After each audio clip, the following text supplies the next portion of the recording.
Bismillahir Rahmanir Rahim. In the name of Allah, the Beneficent, the Most Merciful. I'd like to welcome you, dear viewers, to another in our series, Studies in Islam. Assalamu alaikum wa rahmatullahi wa barakatuh. May Allah's peace and blessings be on each and every one of you. We continue to look at our module on fiqh. And this segment is perhaps a bit technical and a bit detailed for some of our viewers, or for many of our viewers who haven't been following the program all along, because we're at the end of looking at law.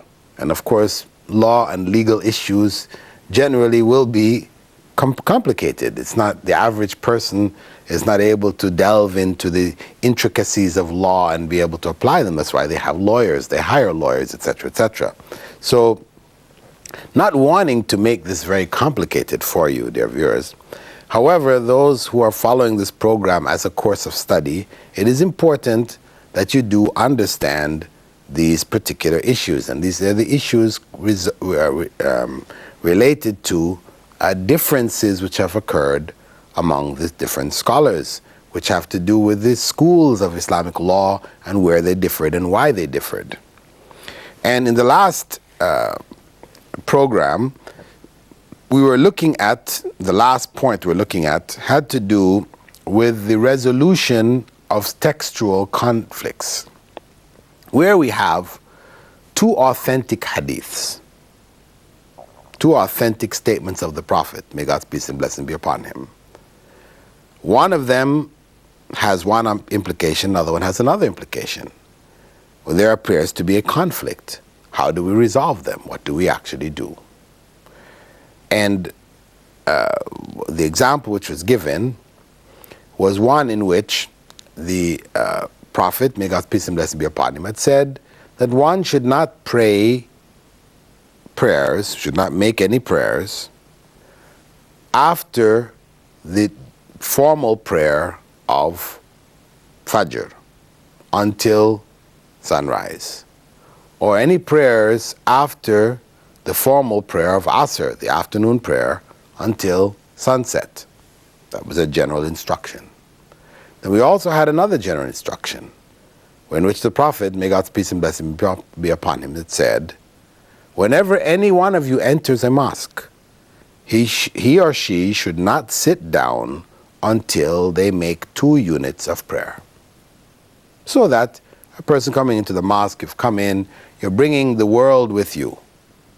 If you just sit down next to other people, you may start chatting about the world. So before sitting down in the mosque, make 2 units of prayer, focus. Why are you here? Bring yourself in the house of worship.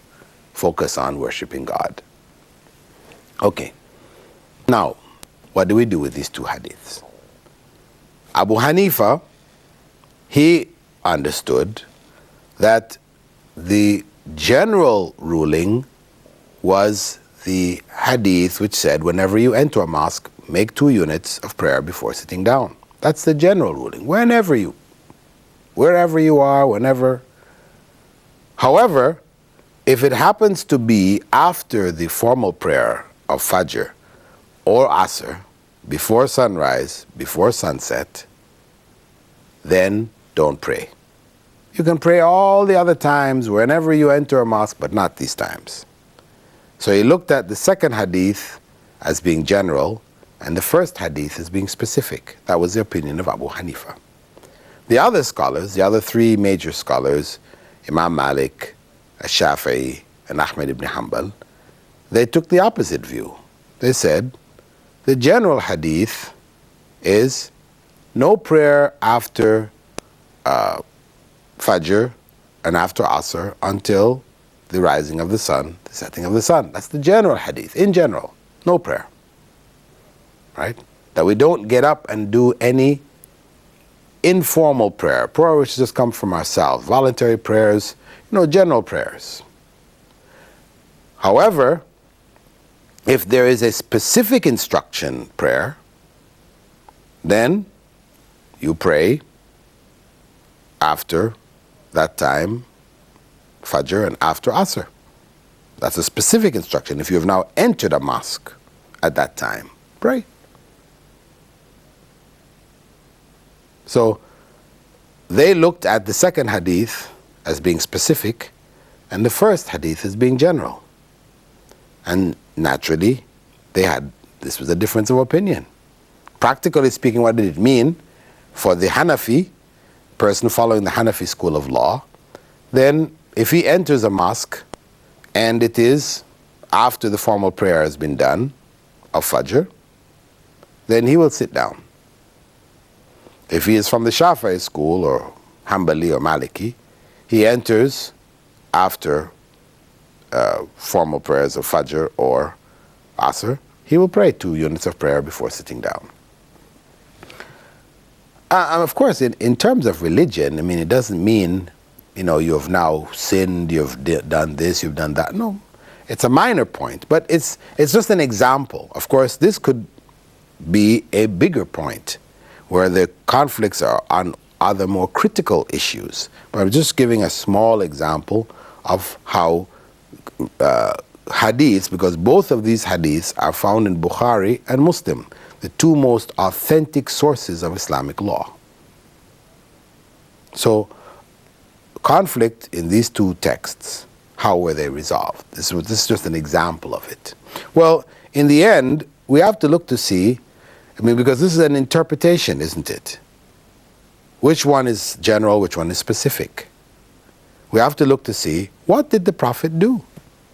What did he and his companions do? How did they understand it? Of course, most important, how did the Prophet himself understand it?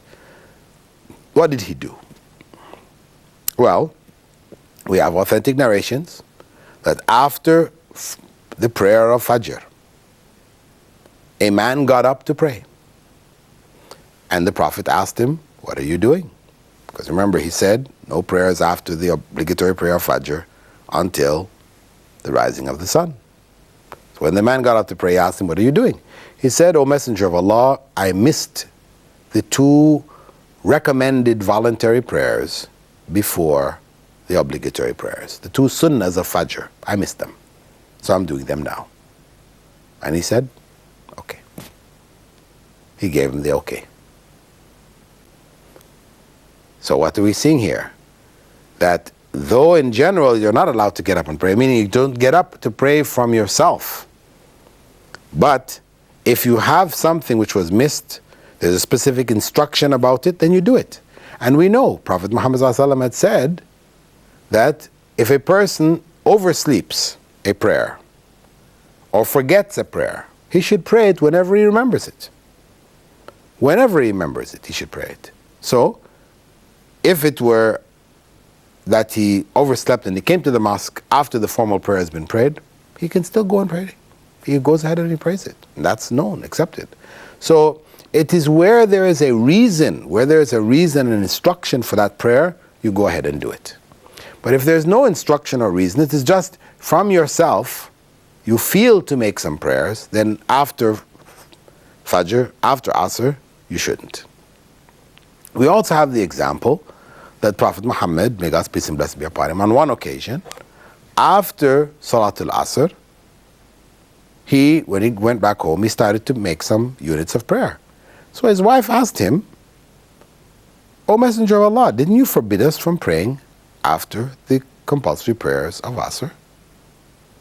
He said, yes, but my sunnah prayers, voluntary recommended prayers, after Dhuhr were missed because some people had come to me in the mosque and I missed the chance to do them. So I'm doing them now. So again, his practice has clarified that it is permissible after those times as long as it is a prayer which was recommended to be done or instructed to be done. So the more correct position is that when a person enters the mosque, he should make 2 units of prayer before sitting down. This is such a strong recommendation that it is authentically reported that when the Prophet, may God's peace and blessing be upon him, was giving the sermon of Jummah, the Friday sermon, and a man came in and sat down, people were coming in, he came in and sat down, nearer to the front or whatever, And the Prophet stopped his sermon. In the middle of his sermon, he stopped and asked the man, did you make your 2 units of prayer before sitting down? And the man said, no. So he said, get up and do them quickly. So important that he is going to break his sermon and instruct the man. It means it's something that should be done. And unfortunately, it's something which is quite neglected in our times. People regularly come in the mosque. You'll see them on Fridays and other than Fridays, and just come in and sit down. Sit down with their friends, they start chatting and so on and so on. What are they chatting about? About Allah? About the Quran? About Islam? Or just chatting about family, dunya, work, money, investments?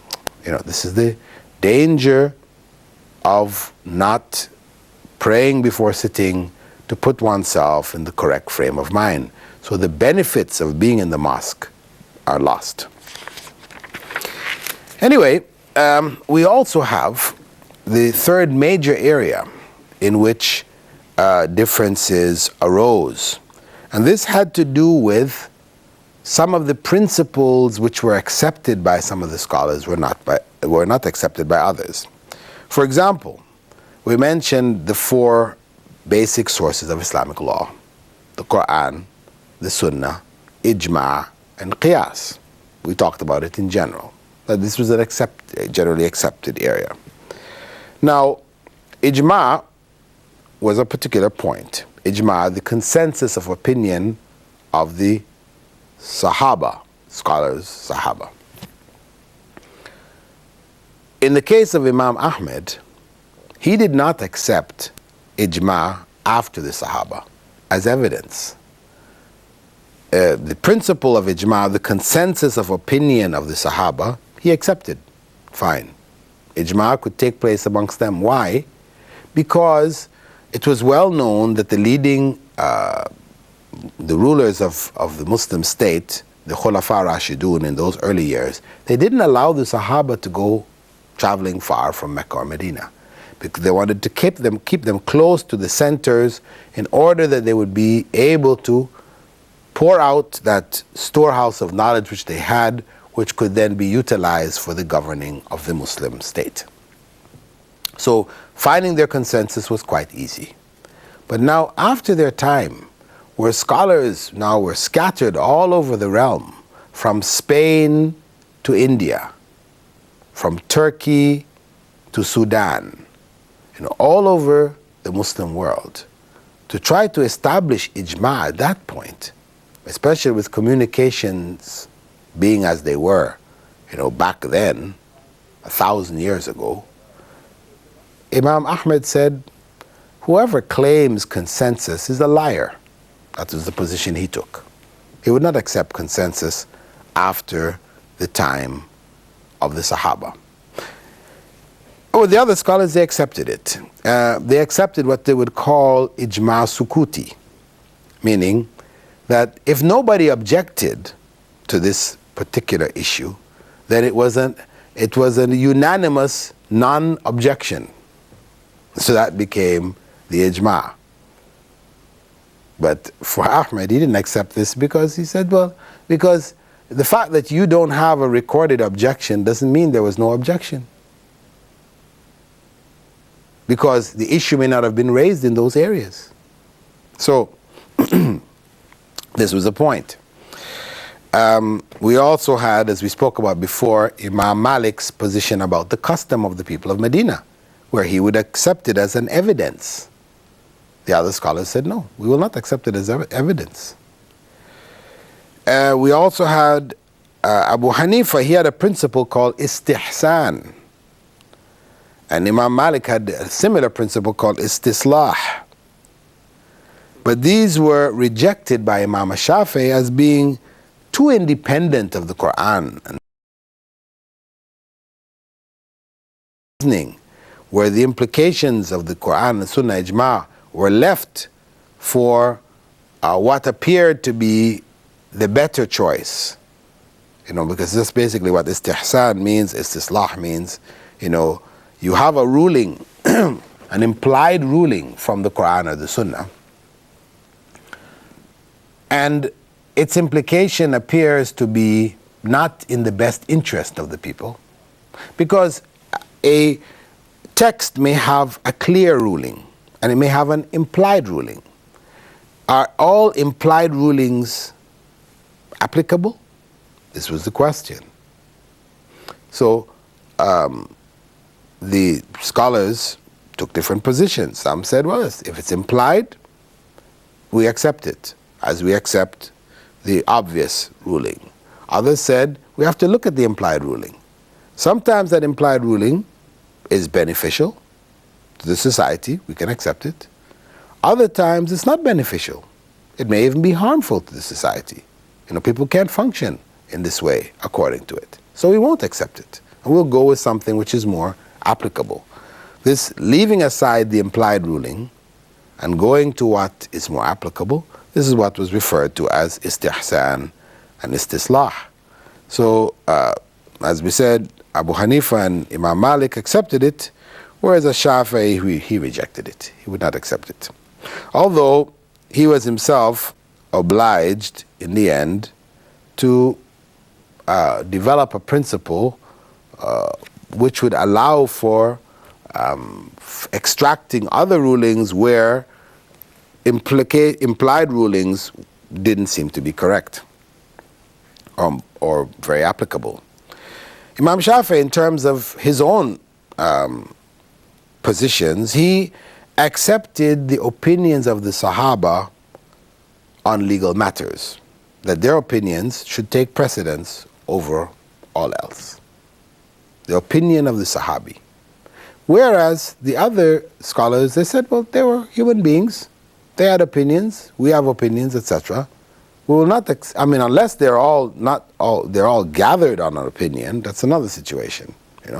They may have varied about that. But in general, they looked at their opinions as being opinions.